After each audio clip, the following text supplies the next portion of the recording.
when you take a period of like 1 month, I feel like recent stats are like at least like 5 times more important than the stats that happened before that. Oh, absolutely. People go through slumps in StarCraft all the time. I mean, it's, most recent statistics are the most important. Absolutely. I agree with you. Definitely. Well, here we do have Solar forgetting to put on his headset. And he is 4-3 versus Protoss, which means all 4 of his wins here at Pro League were actually against Protoss. So that's something going that he got going for him. And on the other side, the guy he's going up against is Trap, 7-4, 5-2 versus Zerg. Not bad at all against Zerg. Both these guys forgetting their sound blockers here. Trap looks tired, actually. He doesn't look like he's in a good condition here. I feel like falls asleep during the game. We just see like 0 APM. I don't think that's ever happened in a StarCraft match, ever. I believe someone passed out once. Oh, yeah, that's right. I remember seeing a video of that back in Brood War. Yeah. That's actually true. Sometimes they just practice too much. I know a lot of players stay up really late the night before they have to play and practice really, really hard. Well, let's see how these two have practiced. The map is Outboxer for our second Protoss versus Zerg. Here's Samsung versus IM here at the 2014 SPL.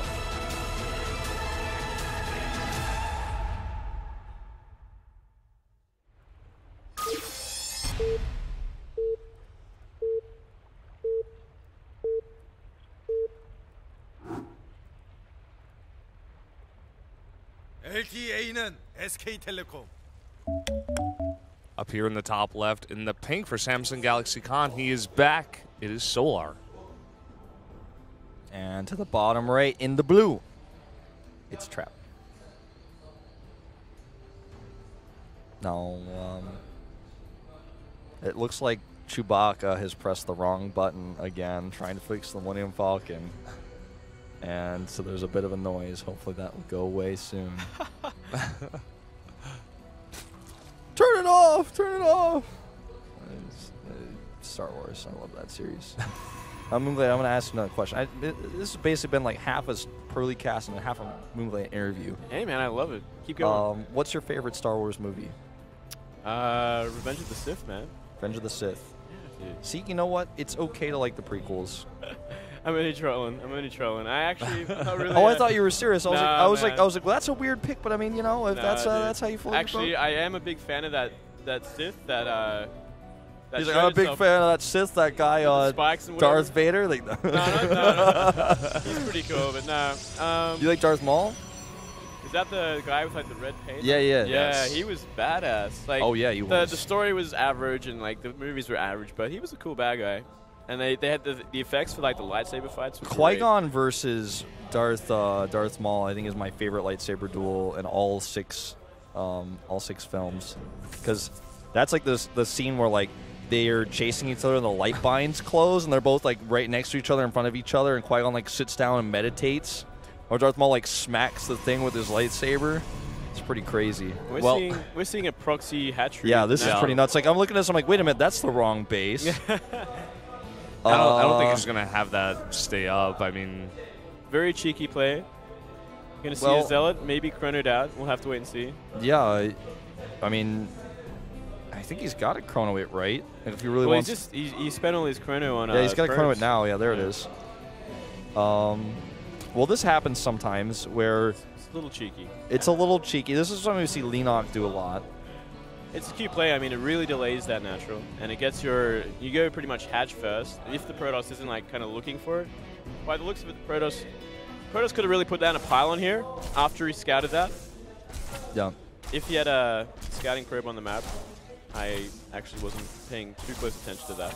Well, he's pulling some probes down here, and he wants this Nexus, man. Let's see if he can. Okay, he's going to complete it. He's going to let that creep spread. Not going to be able to put a tumor down or anything like that. That's definitely not happening. No. It's a $300 mineral investment to just delay and potentially kill something with the broodlings, but not really a big deal. Yeah, he might get. No, I don't think he's even going to get a Zealot here with the broodling. He's going to damage it. He can if he surrounds it. Yeah, exactly. I mean, he needs to start running his Zealots. That was really well done. Nice job by Trap here. It does get surround though. Will he kill it? Nope. So close, but damaged quite severely. He's actually going to make links here. Man, you know what? I don't blame him for that. Well, I think he needs Lynx to get rid of this pylon, defeat the Zealots, and take that third base. Well, he's going to make these links here at the... yeah, the larva at that base is actually going to make those 10 links. Okay. And they're going to go right into the main base. That is cheeky. I like that. One's going to kill this probe first. There is a Zealot and a Stalker in the main, though, so he was ready for it. Gets a probe. Might get a second one here. Nope. Oh, nice. Gonna run away. I think he just wants to delay the next even further. The thing is, he's not going to be able to do that. Yeah. The creep is the biggest delayer here.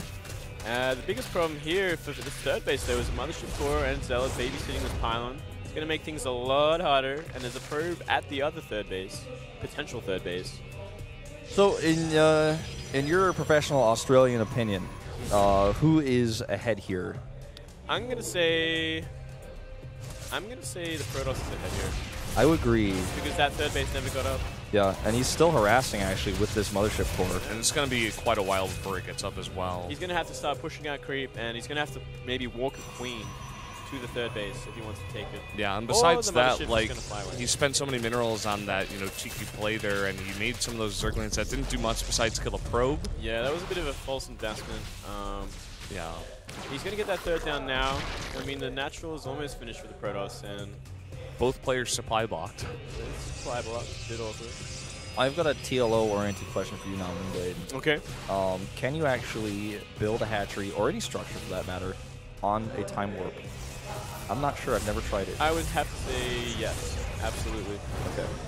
Because I was thinking, like, what if he time warped that to, like, just delay it even further? That'd be so funny. But I mean, time warp slows you down, but it doesn't really create anything in the way. This is interesting. He's going to warp in Stalkers here. He might actually be aggressive with 3 gate, but he forgot to warp gate one of his gateways. Now he doesn't. Wow, he's going to kill that Overlord. But, I mean, this is slow Link still, and he's not even started speed, so Stalkers can kite against that quite well. I mean, if he warps in for long enough at this base and just comes out with a bunch of units, kills the third base, then he's in a really game-winning position. Oh, he's going to actually kill all these Lings here, or at least force them away. Like, if the Lings had chased up the ramp, he would have been able to kill all of them. Now, actually going to try and kill, I think. Yeah, he puts down another forward pylon here. The creep is not spread to the third base, and he can easily cancel this third base. I mean, there's going to be a bunch of Lings coming out here, but if he focuses that down, I think, with another warping, it could definitely at least get it close. We got some roaches here, though. Yeah, a few roaches. Now, this is all about micro. We saw this already in the GGT. Okay, so he is going to lose that pylon, but he does get the Stalker out. He's going to lose his hatchery, and he could actually warp out. Recall. Yep. There Hatch he goes. down, recall. Nothing lost. Loses the third base. That's a perfect. That's almost like the nail in the coffin. It's so much damage. Could definitely be very frustrating. And yeah, it's going to probably result in like a 2-base timing from the Protoss to kind of end it from here, because the Zerg is just not going to have enough income. Well, he puts down a bunch of pylons and a forge here. This is going to want to go with an upgrade first. +1. We'll have to see if it's going to be maybe either Gateway, it could be Blink, or it could be Immortal. We see a robotics facility, so I'm going to say it's an Immortal in from here.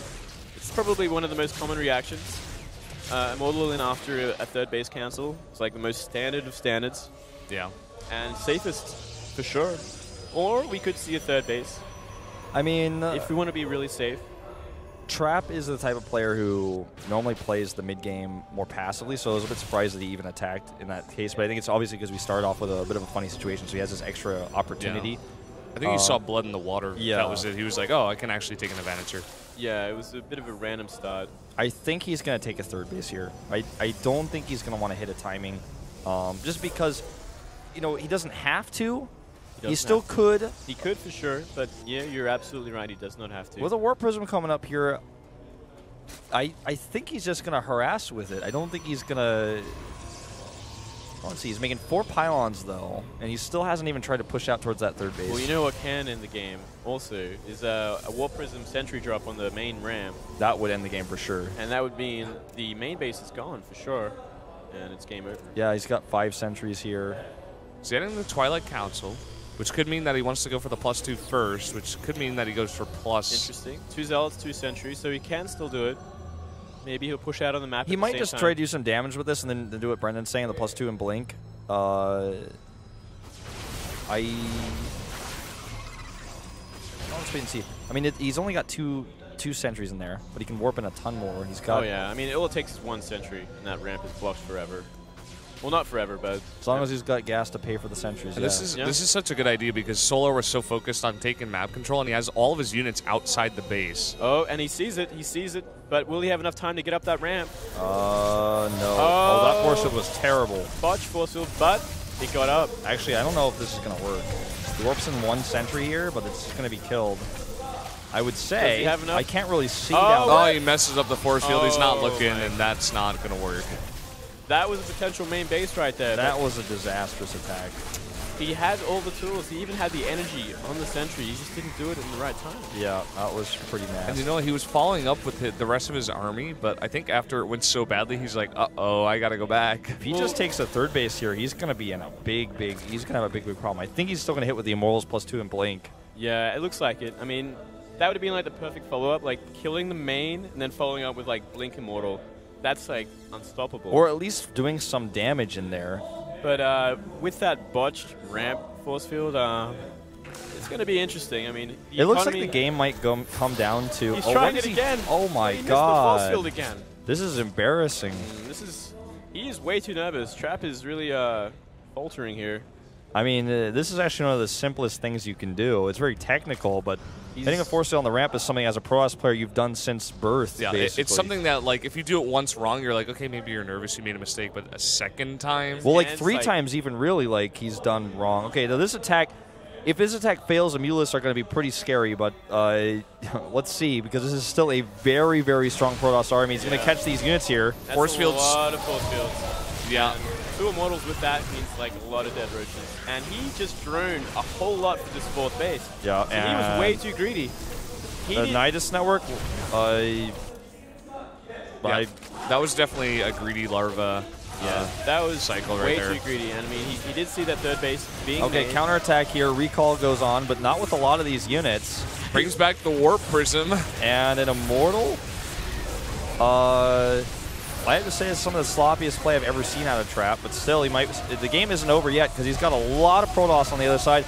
And that one Immortal that did get home, since it wasn't killed by the Lings that got in for some reason, is actually going to be quite useful here. He's going to chase him out all the way to the 3rd base. He needs to re-wall that, I would say. I mean, if he can afford it, like, He should drop why down not? Two gateways at least. Well, here we go. Follow up with the Mutalisks are going to come into the main base. No cannons and trying to blink in some Stalkers. Wolf falls on me while this is happening. He's so excited. I'm so excited, man. There's a big hole on the stage for some reason. But anyway, 2 cannons, 2 Immortals here are going to hold off the Roaches. The Mutalisks is still a problem. And look at Solar's face. I think he's going to have to accept defeat here. This isn't going to be enough to end the game. There's just too many Warpins of Stalkers. The cannons here doing too much as well. And there's too many units back at the base at Solar. Oh, yeah, it's over. What a strange game. That was a wacky game. So many mistakes. This is a wacky game. This is one of those games where you look at the Protoss and you're like, well, this would have never happened if you were not so far ahead. You shouldn't have won this Protoss, but the Zerg was too greedy anyway. Yeah. So, like, you know. That's how it works sometimes. Mistakes made by both parties here. And but greed is the worst mistake of all. Especially GG. as Zerg. There you go, GG. GG. Well, Trap, correct pick for Brennan and I. Good pick, guys. I mean, it didn't look like that, but I'm just saying. Yeah. I'm feeling I feel like a bit sad after that game. I feel like at that time when Solar went for the 4th base, and I think it was like 14 drones there. I think he was like, "Oh, you're trying to be cutesy like this." He got a Now- Nidus too. He was like gonna try to take the island, I think. Yeah. He was going like way. He was ready for way like, too economic. He was ready for like a 30-minute game where he like goes max muter or something, but like there's like a Immortal Blink Stalker coming up the side. And He just didn't respect see the it. army of Trap. No, he didn't. Well, there's a reason he's still on 2 base, and I mean it's not because he can't afford a 3rd. It's because he's making an army behind. Yeah. Maybe he thought, well, your force fields on my main base were so terrible. There's no way you could actually execute a proper timing attack oriented around force fields. Yeah. I'm going to make 14 drones here. But, you know,